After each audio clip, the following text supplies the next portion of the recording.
السنة اللي فاتت عدينا بمعارك كتيرة قوي، عشان كده خلونا نختار معركتنا السنة دي. المجازفة الحقيقية بدايتها الإدراك والتعافي، واللي بعدها بيجي التغيير الحقيقي اللي بنبدأ نلاحظه على شخصيتنا بالتدريج.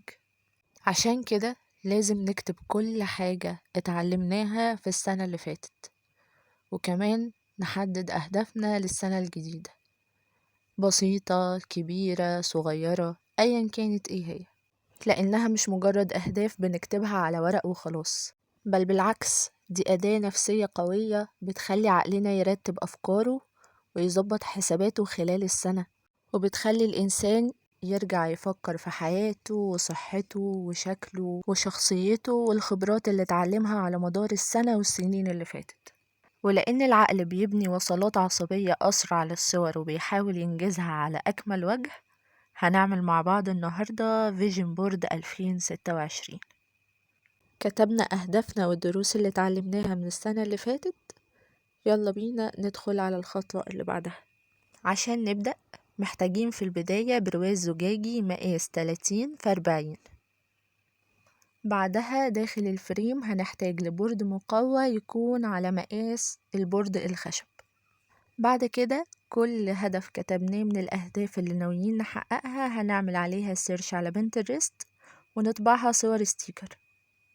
وبعد كده هنبدأ نرتب الأهداف بتاعتنا على البورد الكرتون اللي هنحطه جوه البرواز الزجاجي. واحنا بنجهز المخطط ده خلينا دايما فاكرين إنها مش مجرد صور زي ما قلنا في الأول، دي أهداف بنسعى ليها واحدة واحدة، بنيجي على نفسنا عشان نحققها وبنضغط عليها عشان نكون أحسن وأقوى. وطبعا تجهيز الأدوات والأعمال دي ما كانتش هتحلى إلا بتجمع الأصحاب. بعد ما خلصنا البورد الكرتون هنبدأ نجيبها ونحطها في الفريم بتاعنا، ونحاول نظبطها على مقاس الفريم بالظبط عشان تدخل جواه. بعد كده هنجيب البورد الخشب اللي كان مع البرواز وندخله فيه ونقفله واحدة واحدة. بعد التقفيل هنلقي نظرة بسيطة على البرواز قبل الشكل النهائي، وخلونا نشوف مع بعض النتيجة النهائية لمخطط الأهداف بتاعنا. وده المخطط التاني اللي إحدى صديقاتي عملته وقامت بتنفيذه.